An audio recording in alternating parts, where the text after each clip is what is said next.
नमस्कार। वनिका पब्लिकेशन के लेखक से संवाद कार्यक्रम में मैं वंदना वाजपेयी आज साहित्यकार किरण सिंह जी की वनिका पब्लिकेशन से प्रकाशित 3 पुस्तकों पर, जिनके नाम हैं सुनो कहानी नई पुरानी, पूर्वा और बातों बातों में, इन पर लेखिका के विचार जानने के प्रयास करूंगी और इन कहानियों, इन किताबों पर अपनी समीक्षात्मक टिप्पणी भी दूंगी।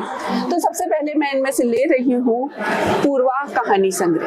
किरण सिंह जी शुरू से मेरी परिचित रही हैं और हम लोग एक दूसरे से लेखन के शुरुआती दौर से जुड़े हुए हैं, तो हम लोग एक दूसरे के लेखन को शुरू से जानते हैं और मैंने उनके विकास की यात्रा देखी है। जब उनका पहला कहानी संग्रह से लेकर के पूर्वा तक जब वो आती है तो उनकी कहानियों में एक गंभीर सामाजिक चेतना मुझे दिखाई देने लगती है।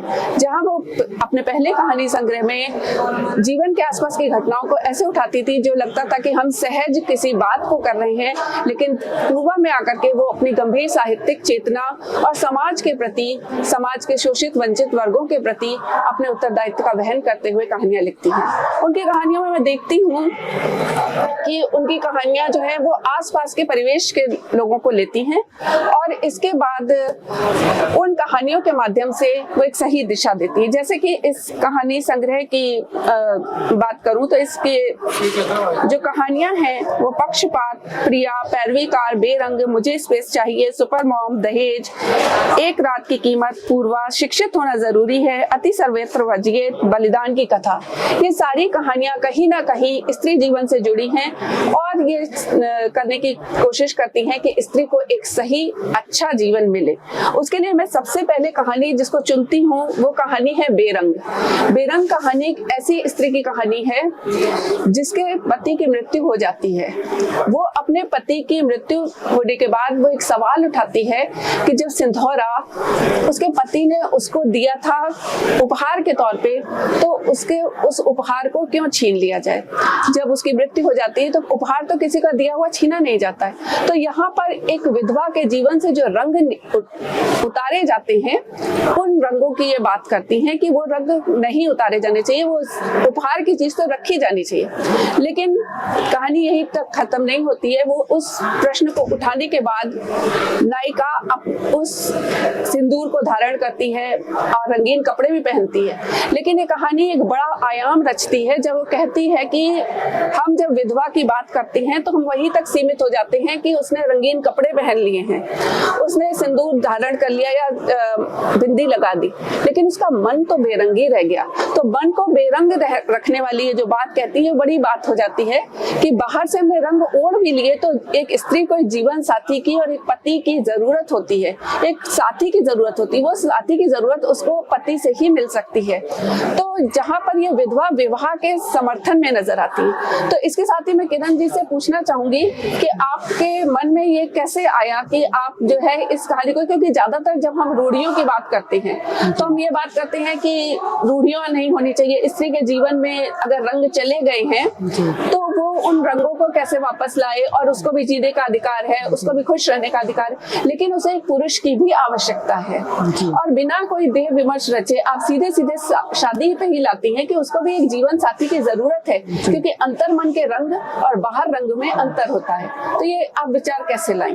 बहुत अच्छा प्रश्न किया है वंदना जी आपने, बल्कि सबसे पहला प्रश्न आपने ही उठाया है, क्योंकि मैं यही चाहती थी। ये वाली सारी कहानियां तो हैं, लेकिन इस कहानी को मैंने दिल से लिखा है, क्योंकि वो दिल से निकली हुई मेरी कहानी। एक मेरे अपार्टमेंट में ही मेरे ऊपर में रहती थी एक जो इसकी नायिका है, तो उसको मैं देखती थी कि लोग आपस में खुसर बात करते रहते थे कि ये इतनी बढ़िया, ये तैयार होके रह रही है, ऐसे रह रही है, वैसे रही, कोई जगह जगह पे उसके कैरेक्टर की बात कर रही थी। और तब तक मेरे बहनोई की भी तबीयत खराब हो गई। अब एक तो उसका था और मैं अपनी बहन को उसमें एक नायिका में लगता था कि अगर उसके साथ भी ऐसा हो जाएगा तो क्या होगा। तो मुझे एक मेरे मन में ऐसे ही विचार आया कि नहीं, मैं तो इसका अगर ऐसा होता है तो मैं इसका सिंदूर नहीं पोंछने दूंगी, क्योंकि ये तो एक उपहार हुआ। और इसको मैंने जोड़ करके उस लड़की का जो कहानी मैंने बनाई उसकी बनाई सारा कुछ, लेकिन क्वेश्चन में मेरे अंदर मन की आवाज़ थी और इसको मैंने किया है। तो इस तरह से, और फिर मुझे लगा कि नहीं, किसी न किसी लड़की को केवल यही नहीं जरूरत है कि सिंदूर ही लगाए, बिंदी ही लगाए। उस लड़की से जब मैंने बात किया तो वो पूरा जो अपना बताने लगी और रोने लगी और वो अपनी कठिनाइयाँ बताई कि इसी तरह से मैं जा करके मैंने की है, इसी तरह से परेशानियों को झेल करके। तो ये सारी बातें मैंने कही इस में लिखी है, एकदम साफ साफ लिखी है, लेकिन थोड़ा 2 घटनाओं को मैंने जोड़ दिया है। अब मैं बात करना चाहूंगी कहानी पक्षपात जी। तो पक्षपात कहानी में आप ये मुद्दा उठाती हैं, जैसे कि आजकल पुरुष विमर्श एक नया विमर्श चला है और ये देखा जा रहा है कि स्त्री विमर्श भटकने के बाद हमने स्त्री को अधिकार तो दे दिए पर कर्तव्य नहीं सिखाए, जिसके कारण स्त्री विमर्श थोड़ा भटका और पुरुष भी पीड़ित होने लगे। हालांकि पितृसत्ता अगर देखा जाए तो पुरुष और स्त्री दोनों को पीड़ित करती है, तो उस दिशा से वो बिल्कुल नई कहानी लाती हैं पक्षपात, जहां वो एक ऐसे पुरुष की बात करती हैं जो कहीं ना कहीं हमको लगता है कि उसके साथ अन्याय हो रहा है, लेकिन ये कहानी कहते कहते ये दोनों को साध ले जाती। तो आप दोनों को कैसे साधी इसमें कि आपने एक स्त्री की भी बात कर दी कि उसके साथ भी अन्याय हो रहा है और पुरुष के साथ भी अन्याय हो रहा है, जो हम कहते हैं कि पितृसत्ता का मूल रूप है, जहाँ स्त्री के साथ भी अन्याय हो रहा है और पुरुष के साथ भी अन्याय हो रहा है। हमको दिखता है कि स्त्री के साथ अन्याय हो रहा है, लेकिन कहीं ना कहीं पुरुष के साथ भी अन्याय ही हो रहा है, ये किसी के फेवर में नहीं है। मैं तो एक स्त्री हूँ, तो स्त्री की तो बात मैं पहले ही करती ही हूँ और स्त्री की बातें लिखती ही हूँ। तो इसके पूर्वा के पहले मेरा 2 कहानी संग्रह आया था, तो उसमें मैंने जो लिखा तो मेरा भाई मुझे फोन करके बोला कि जिसको कि मैंने सीधे इसमें कहानी में मैंने लिखी भी है, तो वो बोला कि रीना दीदी हम भोजपुरी में ही बात करेंगे, जैसे वो उसने बताया था कि कहानी तो बहुत अच्छा लिखी हो, लेकिन उसमें तुम पक्षपात कर दी हो, क्योंकि उसमें लड़कियां तो एक से एक खराब हो रही हैं और तुम खाली स्त्रियों को अच्छी सुंदर उसका पहलू दिखाई हो। तो मैंने कहा कि भाई मैं तो जिन स्त्री को देखती हूँ उन्हीं के बारे में लिखूंगी ना, उन्हीं के बारे में बताऊंगी ना। मेरे पास तो मैंने तो ऐसी औरतों को देखी नहीं है जो तुम बात कर रहे हो।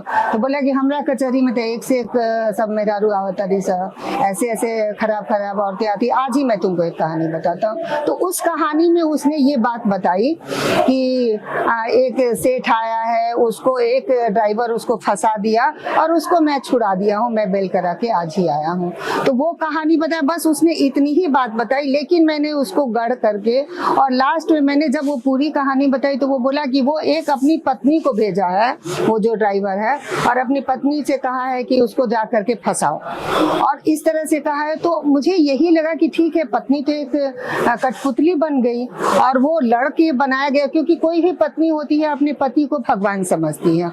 हमारे भारत में ज्यादा वो पति जो कह दिया वो करेगी, वो ये अपना दिमाग नहीं लगाती है कि मैं क्या करूं, क्या गलत है, क्या सही है। तो उसने उसको फंसाने का काम किया।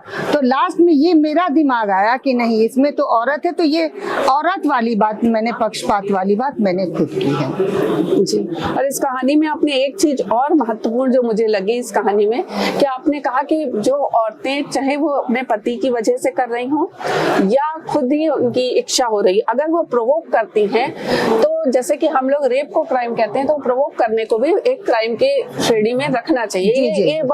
ये मतलब मैंने अभी साहित्य में ये चीज बहुत कम पढ़ी कि प्रोवोकेशन को भी एक क्राइम के तौर पे देखना चाहिए। जी। तो ये मेरा भाई, इसी तरह से बात हो रही थी तो हम लोग जो डिस्कस आपस में कर रहे थे, तो उसने कहा कि नहीं, ये भी तो क्राइम है। और इसको मैंने इसी बात को कह के उसको बचाया है कि वो पैसे के बल पर वो चाहती थी, वो औरत पैसा चाहती थी और उससे उगलवा के, उससे बात करके, इसी तरह से पैसा दे के उन लोग सेटल कराए ये केस।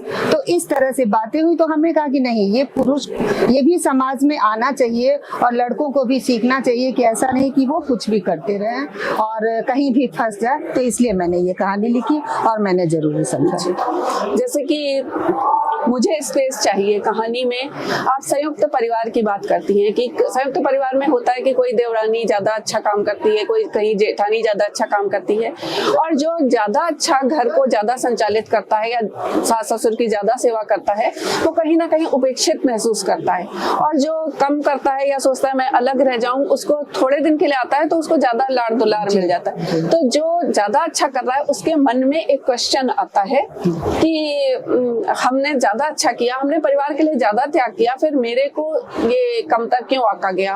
और उसके अंदर भी कहीं ना कहीं, आखिरकार हम सब इंसान हैं, अच्छे व्यक्ति भी इंसान है, तो उसके अंदर कहीं ना कहीं ये चीज आती है। तो उसमें आपने बहुत सुंदर लिखा है, तो मैं चाहूंगी कि आप ही बताइए कि आपने उसको समाधान क्या दिया। हाँ, देखिए होता क्या है ना कि कोई भी जितना अच्छा काम करेगा, बहुएं होती हैं तो लोग सोचता है सास तो परिवार चलाना होता है सास को, और वो चाहती है, या किसी परिवार को तो अपने घर के बच्चे भी होते तो ज्यादा अच्छा काम करते हैं तो उससे ज्यादा उम्मीद की जाती है, और जो तो उसको छोड़ देना, वो तो ऐसी ही है, वो तो इसी तरह से करेगी, उसको छोड़ दो। तो छोटों को अक्सर ही होता है कि लाड़ प्यार में वो लोग पड़ जाते हैं और उन लोग अपनी जिम्मेदारी नहीं समझते हैं, और बड़ों को हमेशा अरे जाने दो, तुम तो बड़ी हो ना, तुम तो अच्छी हो ना। और सास उसको प्यार भी करती हैं और उससे उम्मीद भी करती हैं, तो बड़ी करती तो है, लेकिन उसको कहीं ना कहीं सबको वो देखती रहती है किसी चीज को कि भाई उसको देखो हमने तो किया है, लेकिन उसको इतना लाड़ दुलार क्यों। और जब वो गलत देखती है कहीं भी कि ये मेरे साथ गलती हो रहा है, उसके साथ इतना मैंने इतना त्याग किया तो भी नहीं, और वो आकर के आराम से बैठ रही है, उसको भी और यहाँ तक कि सास ससुर तो ठीक है, अपने पति भी जब उसकी तरफदारी करने लगते हैं तब कोई भी स्त्री टूट जाती है और उसको लगता है कि मैं विद्रोह कर ही दूं, और ऐसा होता भी है, इसीलिए परिवार टूटते भी हैं। तो बाद में लेकिन जब वही पति उसको प्यार से समझाता है कि नहीं नहीं जाने दो, तुम तो इतनी अच्छी हो, तुम उसको, तो वो औरत जो है, जो बड़ी जो बहू है, वो अपने दिल से बात करती है, दिल दिमाग दोनों चलता है। दिल कहता है कि नहीं तुम, दिमाग कहता है कि नहीं तुम तो बुद्धू हो, दिल कहता है कि अरे जाने दो बुद्धू ही सही, लेकिन मेरा परिवार तो कम से कम एक साथ रहेगा। और सच कहे तो संयुक्त परिवार में जो आराम है, आजकल देखिएगा डिप्रेशन की जो शिकायत है या अलग अलग जितनी परेशानियां होती हैं, लोग बीमार पड़ते हैं तो परिवार को ढूंढते हैं, दाई नौकर इतना बढ़िया कर नहीं पाते हैं, तो बहुत कुछ ऐसा चीज होता है। तो इसको मैंने चाहा कि नहीं संयुक्त परिवार होना चाहिए, और कैसे होना चाहिए इसका मैंने बताया अपने हिसाब से, जैसे जैसे मैंने सोचा, और आप लोगों को पसंद आई, इसके लिए बहुत बहुत धन्यवाद। नहीं, और इस कहानी के पढ़ते हुए मुझे अपनी दादी की बात याद आ रही थी। वो कहती थी कि जो 3 रोटी देगा इंसान, अगर चौथी रोटी की भूख है तो मांगेगा उसी से जिसने 3 रोटी दी है, जिसने एक भी नहीं दी उससे नहीं मांगेगा, बिल्कुल हिम्मत ही नहीं पड़ती है। दूसरी, आपने इस कहानी में जो पति ने सिखाया है कि गुलाब और कांटा दोनों का अपना स्वभाव है। गुलाब को अगर मसलोगे तो हाथों में महक रह जाएगी, खुशबू रह जाएगी, और कांटे को छूओगे तो हाथ लहूलुहान हो जाएगा। तो अगर तुम्हारा स्वभाव है तो तुम अपने विपरीत आचरण नहीं कर सकती, और बाद में उसको यही समझ में आता है कि उसके हाथों से तो गुलाब की महक ही छूटेगी, क्योंकि ये उसका स्वभाव है। ये बात पर मैं अपने पति का भी तारीफ करना चाहूंगी। सच बात बता रही हूँ कि देखिए, ये कहानियां कोई भी लिखता है तो कुछ अपनी बात कहता है, कुछ जग की बात कहता है। तो मैंने इसमें लिखी, तो मेरे पति ने एक ऐसे ही बार कहीं जाने का हुआ था, तो मैंने सोचा कि नहीं जाऊंगी, और उन्होंने कहा कि अरे जाने दो, वो तो मतलब उसका स्वभाव ऐसा है, तुम्हारा ऐसा, तो हम लोग क्यों ये स्वभाव अपना बदले। गुलाब वाला, गुलाब का जो है जो गुड़, वो खुशबू देना है और कांटे का चुभना है, तो तुम गुलाब हो। वो मेरे पति ने मुझे कही, लेकिन मैंने ये जो शब्द है अपने पति वाली बात, ये मैंने नायिका को डाली। इसी तरह से कहानी सुपर मॉम, ये 2 भाइयों की कहानी है, और इस कहानी में जैसे कहते हैं कि हमें अगर किसी की मदद करनी है तो उसे तकनीकी ज्ञान दे दो, ताकि वो कभी किसी की मदद ना मांगे, वो आप पे भी निर्भर ना रहे। प्रेम में भी यही कहते हैं कि अगर आप किसी से वास्तव में प्रेम करते हैं तो उसे इतना सक्षम बना दो कि उसे आप पे निर्भरता ना रहे। निर्भरता मतलब मोह। तो इस बात को आप 2 भाइयों के माध्यम से बहुत अच्छी तरह से उठाती है कि वो भाई अपने भाई को आत्मनिर्भर बनाना चाहता है, ना कि वो चाहता है कि सारी जिंदगी उसके ऊपर निर्भर रहे, और वो कर सकता है, दे सकता है पैसे। और ये चीज को माँ के माध्यम से आपने बताया है। तो इस कहानी के बारे में आप अपने, ये शायद कहाँ से आपके विचार हैं? अति सर्वत्र वर्जते में ये शायद होगा, ये बातें ना अति सर्वत्र वर्जते में थोड़ा सा थोड़ी ये इसकी है, अति सर।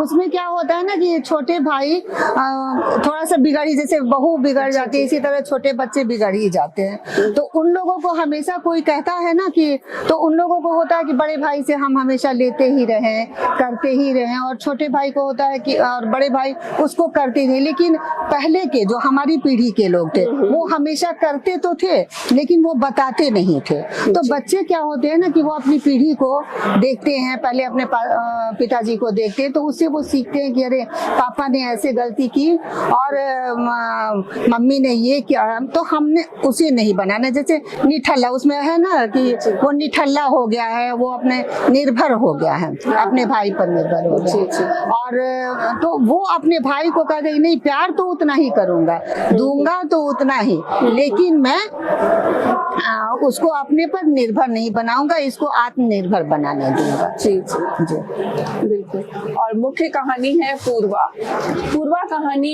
एक ऐसी लड़की की कहानी है जिसका प्रेम विवाह हुआ है एक सैनिक से।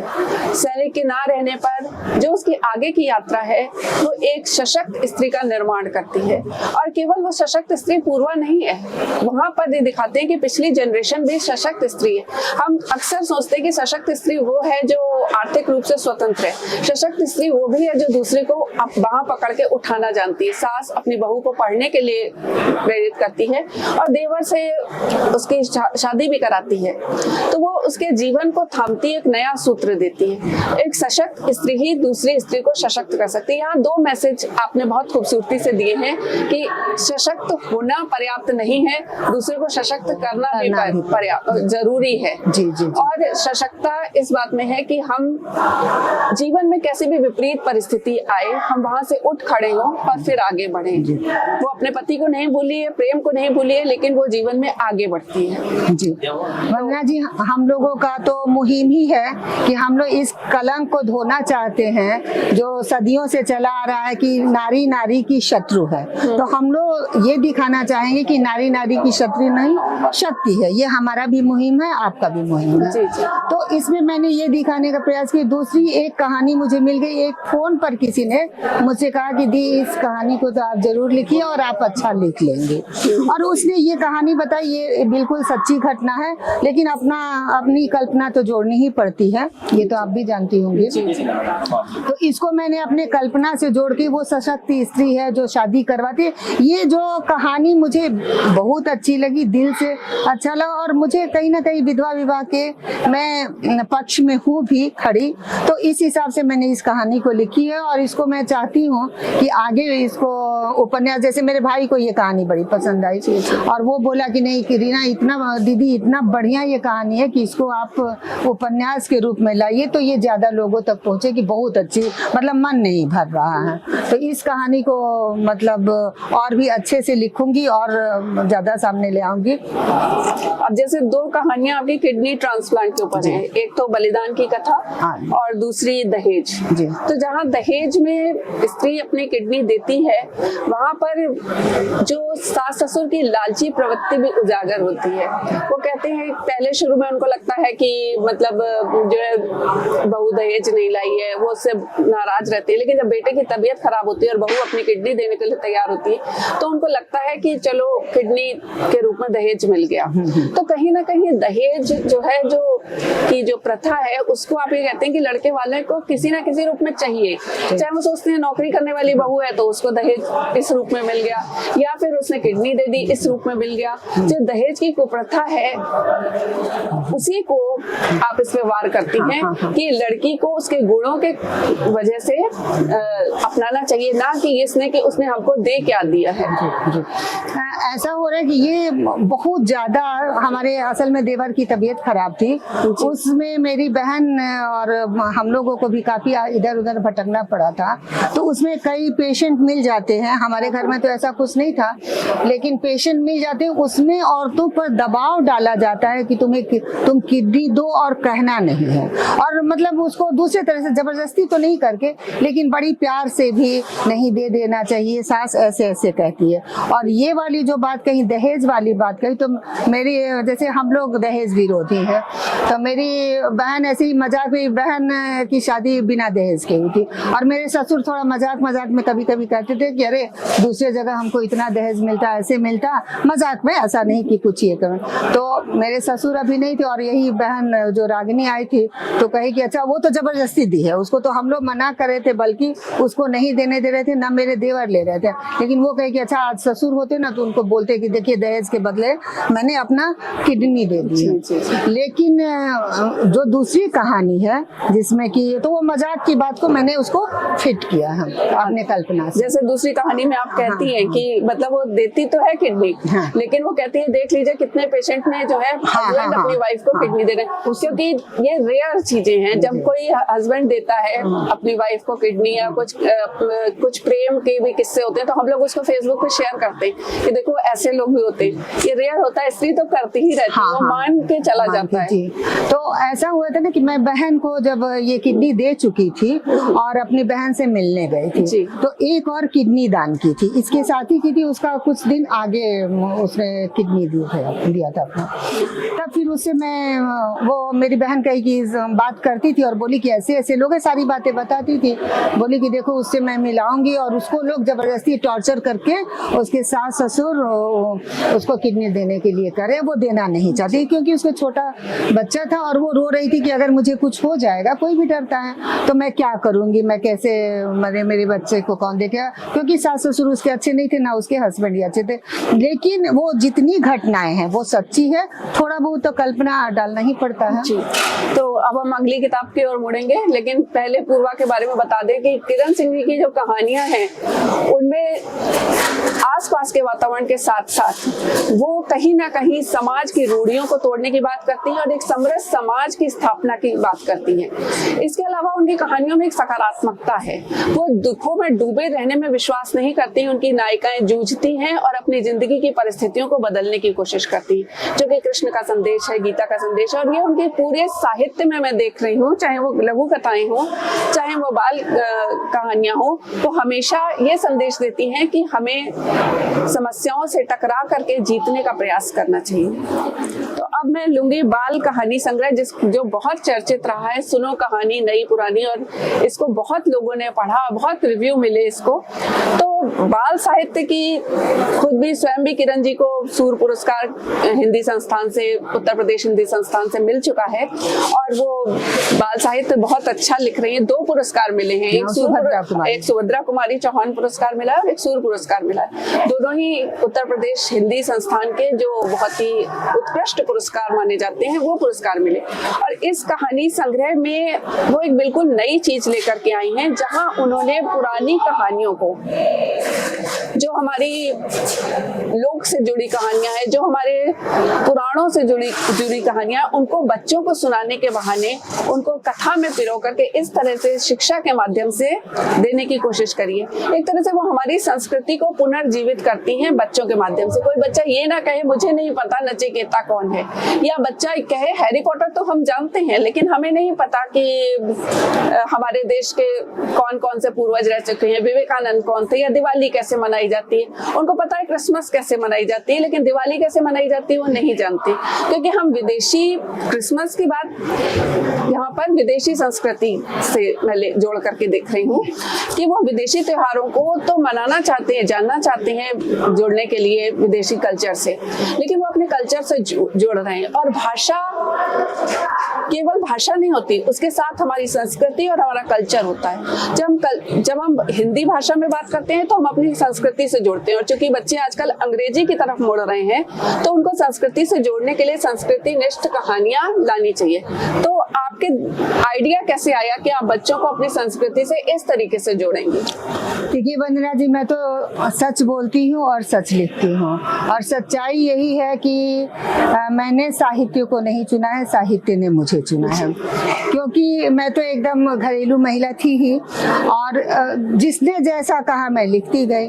तो मेरे सामने में एक रहती, एक मेरी रेंटर है, उसका नाम है शिल्पी कुमारी, जो अभी उसकी भी 2 किताबें आई हैं और बहुत अच्छा लिखती है और बहुत जानकारी बड़ी है। उसके छोटा सा बच्चा है, तो वो कह रही थी कि आंटी आप, मैं सब जगह देती हूँ लेकिन मुझे कोई भी बाल साहित्य में अच्छी किताबें मिलती नहीं जो कि अपनी संस्कृति के बारे में बताए कि एक जगह मिल जाए और आप इसको लिखिए नहीं, मतलब आप ही लिख सकती हैं और कोई इसको नहीं लिख सकता है। मैं नहीं लिख रही थी, मैं सोची ठीक है कल लिखूंगी परसों, फिर वो फोन कर करके कहती रही और ये मेरे दिमाग में आई। तो ये सारी कहानियां तो पौराणिक रहती है और सारी बातें जो है हमने अपने कल्पना से डाल करके, और मैंने चाहा और काफी लोगों ने जब पसंद किया तब तो लगा कि नहीं ये तो सार्थक हो गया, और कोशिश करूंगी कि आगे भी और अच्छी अच्छी किताबें लाऊं और बच्चों तक पहुंचाऊं। और बाल साहित्य तो एक साधना है ही, और इस साधना को मैं मतलब जितना हो सकेगा मेरा जीवन साहित्य के लिए समर्पित रहेगा। यानी आपकी बात से मुझे लग रहा है कि वो चौपाई याद आ रही, पवन तने बल पवन समाना, काचुक साध रहो बलवाना। यानी हर किसी हनुमान को एक जामवंत की आवश्यकता होती है। जी जी जी बिल्कुल तो बिल्कुल, बहुत कोई ना कोई प्रेरित करे। जी जी जी। जैसे कि आपने थैंक यू परी कहानी में, बाल कहानियों में कुछ विशेषता है जिसके कारण ये किताब बहुत पसंद की गई और बहुत बिक रही है, वो तो प्रकाशक जाने। लेकिन मैं लगातार पढ़ती हुई समीक्षाओं से, और मैंने समीक्षा लिखी उसके बाद कितने लोगों ने मुझसे इस किताब के बारे में पूछा और उन्होंने खरीदी और खरीद करके मुझे बताया, उससे मुझे लगा कि ये किताब बहुत ज्यादा पसंद की जा रही है। तो जैसे थैंक यू परी कहानी है, उसमें ये बहुत सुंदर मुद्दा उठाती है। जब कोई एक बच्चा होता है तो उसको लगता है कि जो है वो अकेला है और मेरा कोई भाई बहन नहीं है, तो माता पिता ज्यादातर समझा देते हैं कि तुम्हारा प्यार बट जाता, बच्चे समझ जाते हैं। लेकिन किरण जी वहाँ बाल मनोविज्ञान में जाती हैं और कहती हैं कि बच्चा तर्क करता है, क्योंकि आज का बच्चा तार्किक बच्चा है। वो कहता है कि माता पिता का प्यार बट जाता तो क्या हुआ, भाई बहन का तो प्यार मिल जाता, कहीं से लॉस होता तो कहीं फायदा भी होता। ये बात मुझे इसलिए अच्छी लगी क्योंकि ज्यादातर लेखक इस बात को मिस कर जाते हैं। वो यही सोचते हैं कि बच्चे को समझा दिया और बच्चे को लगा हाँ ठीक है मुझे मम्मी पापा का बहुत सारा प्यार चाहिए। दूसरी बात ये, जब बच्चे की बात होती है तो कहीं ना कहीं माता पिता पे ये लगता है कि चलो मेरा बच्चा अकेला है, मेरा दूसरा बच्चा भी मेरे हो जाए, या फिर वो अडॉप्ट कर लेते हैं। उससे भी ज्यादा ये एक ऐसे बच्चे को लेकर के आती हैं परी के माध्यम से कि परी सपना दिखा रही है कि जो भी बच्चा तुम्हारे घर में कल सबसे पहले आएगा वही तुम्हारा भाई बहन है। और वो काम वाली का बच्चा आता है और वो जब उसको अपनी बहन के रूप में स्वीकार करती है तो साथ में समझती है कि वो बच्चा घरों में काम कर रहा है, वो बच्चा पढ़ नहीं पा रहा है, तो वो फिर माँ से कहती है, जिद करती है, उसको भी स्कूल में पढ़ने की बात करती है और उसको भी कहती है कि अच्छे कपड़े दो। तो एक तरह से हम ये समरस समाज की, जैसा कि मैंने पहले भी कहा, समरस समाज की संकल्पना करती हैं आप। तो आपके दिमाग में ऐसे प्लॉट कहाँ से आते हैं जहाँ से आपको लगता है कि हमें एक समरस समाज चाहिए जहाँ अमीर और गरीब में भेद ना हो? देखिए, बच्चों से आप जितने साहित्य लिखने के लिए आप जितना बात करिएगा ना, लोगों से जितनी बातें करिएगा, आपके पास उतने मुद्दे आएंगे, उतनी कहानियां मिलने लगेंगी। तो मैं बच्चों से बातें बहुत करती हूँ क्योंकि मैं अपने घर की सबसे बड़ी हूँ। तो हमारे जो बहन के बच्चे हैं, भाई के बच्चे हैं, या फिर मेरे ननद के बच्चे हैं, सारे बहुत छोटे छोटे हैं। तो उन लोगों से मैं बहुत बातें करती हूँ और उनका मनोविज्ञान में जानती हूँ। तो उन लोगों से, जैसे मेरी बहन की बेटी है, तो वो अकेला बच्चा हमेशा नहीं चाहता है कि हमारे साथ मम्मी पापा हमें छोड़ते क्यों नहीं, हम उसके साथ खेलेंगे। और उन्हें ये नहीं कि गरीब अमीर बच्चा नहीं देख रहा, बच्चे मन के सच्चे होते हैं, बच्चे ईश्वर का रूप होते हैं। तो उन्हें तो कोई भी चाहिए। तो ये देखा जाता है ना कि दाई के बच्चों के साथ ही क्यों नहीं मम्मी चलो तो मेरे साथ पढ़ो। तो बड़े लोगों को दिए बहुत बुरा लगता है कि अरे उसके बच्चे हैं, उसके साथ क्यों खेलोगी, अपने बराबर के बच्चे। तो ये मेरे अपना कल्पना था कि क्यों नहीं उसको भी एडमिशन करा दिया जाए। तो मतलब बच्चों के माध्यम से मैंने इसको अपनी कल्पना को जोड़ा है जी। और इसी में आपकी एक कहानी है दोस्ती। वो इसलिए अच्छी महत्वपूर्ण कहानी है कि बच्चा एक जो है जिसको ज्यादा मतलब ओवर ईटिंग की शिकायत है, वो दूसरे बच्चों का भी टिफिन लेके खा लेता है। तो बच्चा कहता है, वो मेरे माँ से आकर बताता है कि मुझे इससे दोस्ती नहीं करनी है क्योंकि ये हम लोगों के टिफिन खा लेता है। तो माँ जो है वो कृष्ण सुदामा की कहानी सुनाती है। यहाँ तक कहानी आप सोच सकते हैं कि एक लेखक की नॉर्मल कहानी है, लेकिन इसके बाद जब किरण जी उसमें एक ट्विस्ट लाती हैं कि बच्चे को ये समझ में आ जाता जाता है कि वो अब जो है टिफिन बांट के खाएगा और उसको मोटू नहीं कहेगा, क्योंकि सब जो मोटा है उसको कोई मोटू कहे तो बॉडी शेमिंग हो जाती है। आज के जमाने का सच है और हम लोग इसे मानते हैं। लेकिन किरण जी साथ में ये भी कहती हैं कि वो बच्चा स्वीकारता है कि वो अपनी हेल्थ पे ध्यान देगा और ज्यादा खाना नहीं खाएगा, एक्सरसाइज करके वेट लॉस भी करेगा। तो ये चीज आप पकड़ती हैं तो ये बड़ी महत्वपूर्ण चीज बन जाती है, क्योंकि हम लोग आजकल ये कहने लगे हैं कि बॉडी शेमिंग नहीं करनी चाहिए, लेकिन जो चीज हमारे हाथ में है, जैसे वेट लॉस करना है या अपनी हेल्थ का ध्यान रखना है, कोलेस्ट्रॉल बढ़ जाए तो उसे ठीक करना है, या वो भी हम इग्नोर करने लगते हैं। तो ये हेल्थ केयर की दिमाग में आपके कैसे आया, इसकी कल्पना कैसे? ये आजकल बच्चों को जो डाइट है बच्चों का तो खराब हो ही गया और मोटापे की समस्या घर घर में बढ़ी जा रही है।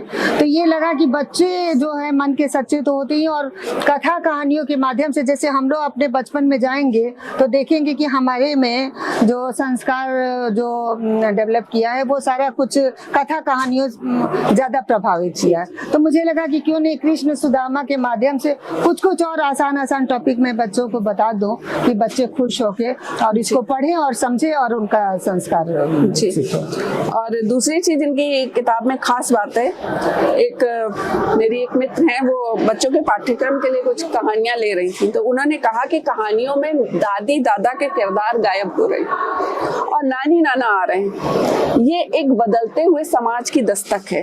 तो यहाँ पर वो दादी दादा के किरदार लाई हैं। थैंक यू दादाजी, सरस्वती पूजा वगैरह में वो दादी को भी लाई है और दादाजी को भी लाई है। तो ये आपने कैसे महसूस किया, क्योंकि ये बड़ा समाज का इसको समझने की चीज है कि हमारी कहानियों में नानी तो आ रही है लेकिन दादी गायब होती चली जा रही है। हाँ, जैसे इसमें तो हम अपने परिवेश को कहेंगे क्योंकि हम बलिया से हैं और हमारे यहाँ मतलब नानी से ज्यादा दादी, मतलब पैटर्नल को ज्यादा महत्व दिया जाता है।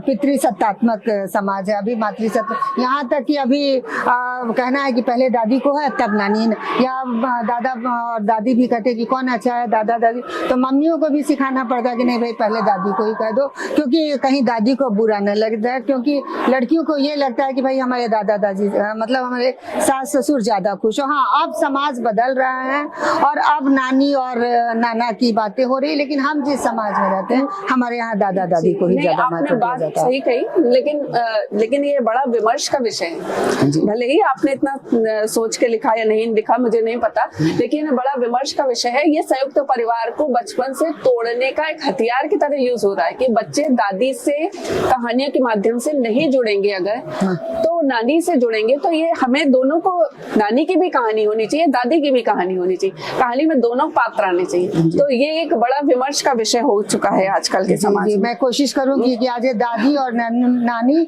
दोनों में संतुलन बना के लिखूं, क्योंकि ऐसा नहीं कि मैं कहीं ना कहीं पितृसत्ता को ज्यादा बढ़ावा दे रही हूँ। तो ये आपने सही प्रश्न उठाया है और इसको मैं आगे कोशिश करूंगी कि नानी को भी उठाएं। इसी तरह से राखी, मीरा श्याम, दुनिया का पहला जिज्ञासु, नचिकेता, थैंक यू दादाजी, दीपावली, सरस्वती पूजा, इन सब में आप कहीं ना कहीं संस्कृति से जोड़ती हैं।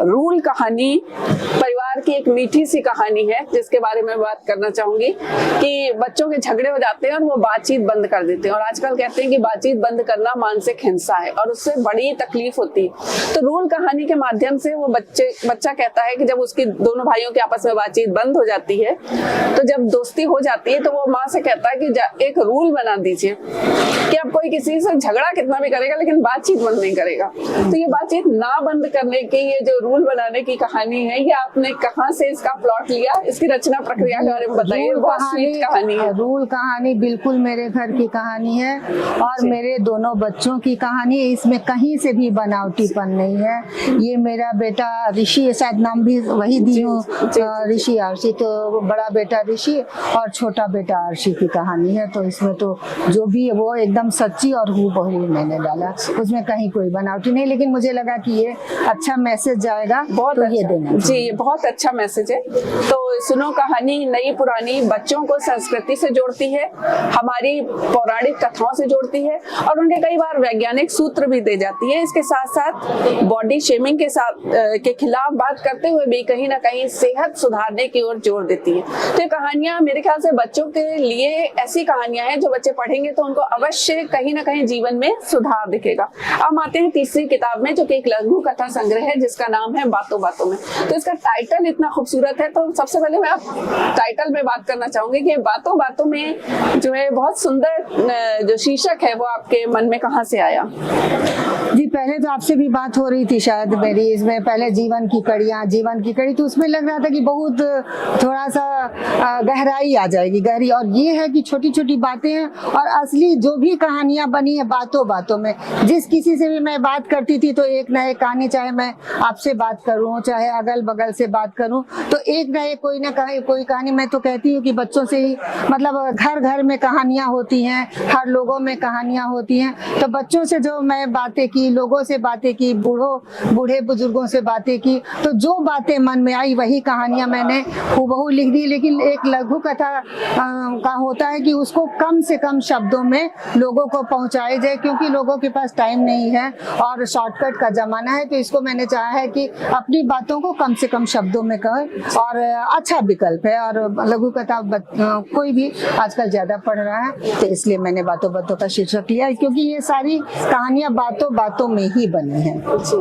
लघु कथा को एक समय था कि लोग साहित्य की विधा नहीं मानते थे, लेकिन अब समझ में आता है कि लघु कथा जो है आज के नए युवा पाठकों को बहुत ज्यादा आकर्षित कर रही है। और इसमें भी एक हुनर है, क्योंकि इसका अंत ऐसा चमत्कारिक होना चाहिए कि जो पाठक को लगे कि हाँ कुछ उसने सीख लिया। और दूसरा, छोटी घटना होनी चाहिए। तो छोटे में बड़ी बात कह देने वाले बिहारी के दोहे की तरह से कि देखत में छोटे लगे घाव करें गंभीर। तो इसमें आप साहित्य पे बड़े घाव करती हैं। साहित्य का मुद्दा उठा करके आपने इसमें कई लघु कथाएं लिखी है, आदर्श बाबू और होशियार बाबू, जिसमें एक साहित्यकार आदर्श की बात करता है, एक होशियार है। इसके अलावा खुशी के आंसू, जहाँ महिला को जो है बिल्कुल भी जाने को नहीं मिल रहा है और वो किसी तरीके से जाती है और उसको मिलता है, सम्मान भी मिलता है। संपादक बनने का शौक, सप्रेम भेंट उपहार और पुरस्कार का जादू, सबसे कीमती उपहार और साहित्यिक राजनीति। ये तमाम लघु कथाएं आप साहित्य की राजनीति पर और साहित्य में आने के बाद इंसान क्या महसूस करता है और क्या द्वंद्व फंद है उसके बारे में बताती हैं। तो ये आपने मतलब आप इनको उजागर करने का उद्देश्य था कि आप ये चाहती थी कि जो नए साहित्यकार आ रहे हैं वो जाने। हाँ, ये एकदम सही आपने पकड़ा है कि मैं चाहती हूँ कि जो भी नए साहित्यकार हैं, जिस चीज से, जिस पीड़ा से हम लोग गुजरे हैं, कम से कम नए साहित्यकार नहीं जुड़े, और इसलिए भी वो इसको पढ़ें और वो जाने की ऐसी ऐसी बातें होती हैं, लोग फंसाते हैं। और कुछ अच्छे लोग भी बहुत हैं और बहुत फंसाने वाले भी बहुत हैं। साहित्य के माफिया बहुत घूम रहे हैं। तो इन लोगों को, हम नए लोगों को चाहे उद्देश्यपूर्ण, जो भी मेरी रचनाएं होती हैं उद्देश्यपूर्ण ही होती हैं, तो मैंने जानबूझ के लिखी है। जैसे कि हिंदी में आप प्रश्न कहती है कि जो प्रश्न पत्र है वो हिंदी में आना चाहिए। और ये बात भी सही है कि हमारे देश में जो प्रतिभा है वो हिंदी मीडियम से जो पढ़ करके आई है, अगर वो इंग्लिश में प्रश्न पत्र देखेगी या इंग्लिश में प्रश्नों के उत्तर देगी तो उसको वो अपनी प्रतिभा का पूरा प्रदर्शन नहीं कर पाएगी। तो एक तरह से उसको भाषा विरोध की तरह से आएगी। तो हिंदी में प्रश्न पत्र होना चाहिए। इसके अलावा एक पंथ दो काज में आप ये मुद्दा उठाते हैं कि बाहर घूमने जाने से अच्छा है कि अपने गांव जाओ, तो गांव और देश की जमीन से जुड़ो। तो आप बार बार मैंने देखा, चाहे वो लघु कथा हो, चाहे वो बाल साहित्य हो, चाहे वो कहानी हो, आप बार बार जमीन से जुड़ने की बात करती हैं। जी, इसलिए कि जमीन पर अभी कोरोना काल आप देखी ना, तो कहीं भी आप जाइएगा, आप जमीन पे, अभी हम लोग रास्ते में भी बात कर रहे थे या किसी से भी, कि जो जमीन से जुड़ा रहेगा वो कम से कम भूखे तो नहीं मरेगा। उसको खाने को कहीं ना कहीं वो जमीन पे ही कुछ ना कुछ जुड़ा है, तो वो मिल ही जाती है। और बहुत कुछ देखने को मिलता है, फिर कुछ करने को मिलता है। तो आप जमीन पे जाइए और लोग बड़ी खुश होते हैं और करने को बहुत कुछ। सबसे ज्यादा तो रिटायरमेंट के बाद जो परेशान होते हैं, जो डिप्रेशन में चले जाते हैं, उनको तो अपने गाँव में जाना ही चाहिए। और गाँव, इस पर मैं और भी बड़ी बड़ी बातें लिखूंगी, गाँव से जुड़ने, जमीन से जुड़ने। इसके अलावा जैसे कि आपने उसमें लिखा है संकल्प, छोटी सी लघु कथा है। डॉक्टर डॉक्टर मरीज से अपनी पुरानी हेल्थ फाइल दिखाइए। मरीज वो तो इधर उधर रखा है डॉक्टर साहब। अच्छा, आप अपनी प्रॉपर्टी फाइल बनाए हैं कि नहीं? मरीज जी डॉक्टर साहब वो तो बनाए ही हैं। डॉक्टर कहाँ रखे हैं प्रॉपर्टी की फाइल? मरीज वो तो तिजोरी में है। लेकिन आप ये सब क्यों पूछ रहे हैं? डॉक्टर जब आप अपनी प्रॉपर्टी के पेपर्स को तिजोरी में सुरक्षित रखे हैं और इतने अनमोल शरीर के पेपर को संभाल कर नहीं रखते हैं, तो बताइए आपके शरीर स्वस्थ रहेगा या नहीं रहेगा? और जब नहीं रहेगा तो प्रॉपर्टी कैसे संभालेगा? तो ये डॉक्टर की बात सुन के मरीज को समझ में आया। मरीज को समझ में नहीं आया, हर पाठक को समझ में आया कि हम जो सबसे कीमती चीज है। एक बार मैं संदीप माहेश्वरी जी का वीडियो सुन रही थी कि जो 30 साल का लड़का है उसको लगेगा कि कोई मुझे बहुत सारी बड़ी जॉब दे दे, और हेल्थ को तो वो केयर करता नहीं क्योंकि उसकी हेल्थ अच्छी है। लेकिन एक समय बाद पता चलता है कि हेल्थ के माध्यम से ही आप जॉब पा रहे हैं, हेल्थ के माध्यम से ही आप हर चीज पा रहे हैं और हर सुख भी भोग पा रहे हैं। तो हेल्थ की जो कई कहानियां मैंने देखा, कई जगह आपने जो है वो हेल्थ को बहुत महत्वपूर्ण दिया है। तो इनके माध्यम से आप ये हेल्थ की जो शिक्षा देना चाहती हैं, या आप लड़के को भी कुकिंग आनी चाहिए ये भी शिक्षा देना चाहती हैं।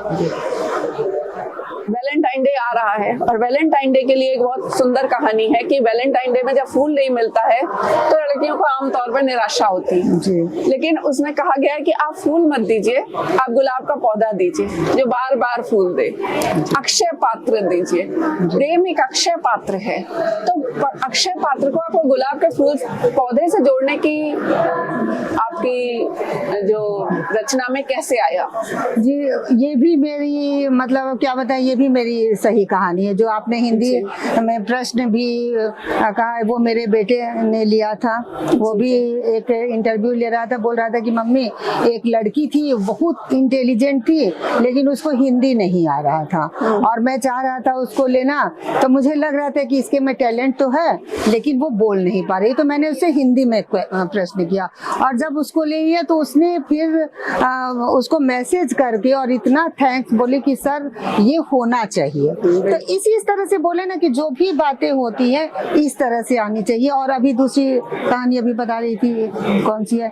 अक्षय गुलाब का फूल। ये हम लोग बोले ना कि हम लोग जमीन से जुड़े हुए हैं और ये हमारे पति का है। पति हमारे फूल कभी नहीं देते हैं, तो उन्होंने मतलब पौधे खूब सारे लगाते हैं। तो ये अपने कल्पना से मैंने अपनी कल्पना से बनाया। तो इस तरह से अगर किरण जी के समग्र साहित्य की हम विवेचना करें तो उसमें दिखाई देता है कि आशावाद और समाज सुधार, ये दोनों चीजें कहीं ना कहीं गुथी हुई हैं। आपकी कोई भी रचना, चाहे वो बाल साहित्य हो, कुछ भी हो, आप मतलब निरर्थक नहीं लिखती है। उसमें कहीं ना कहीं उसमें कुछ ऐसा अर्थ होता है जिसको पढ़ने के बाद जीवन में सुधार आए और जीवन को एक सही दिशा मिले। एक सामान्य कहानी भी कहीं ना कहीं एक प्रेरणा देती चलती है। तो क्या आपके लेखन का ये उद्देश्य है या ये संयोग से हो जाता है? जी एक कविताओं में और कविताओं की पंक्तियों में एक मंत्र का काम करता है जी। और मैं बचपन में पढ़ी थी, बचपन में क्या कुछ बड़े होकर के, कि केवल मनोरंजन, मैथिली शरण गुप्त जी की पंक्तियां हैं कि केवल मनोरंजन न कवि का कर्म होना चाहिए, उसमें उचित उपदेश का भी मर्म होना चाहिए। ये मुझे याद रहता है और मैं हमेशा ही चाहती हूँ कि मैं कुछ सार्थक ही लिखूं या कोई भी काम करूं तो सार्थक हो, निरर्थक मेरा श्रम न जाए।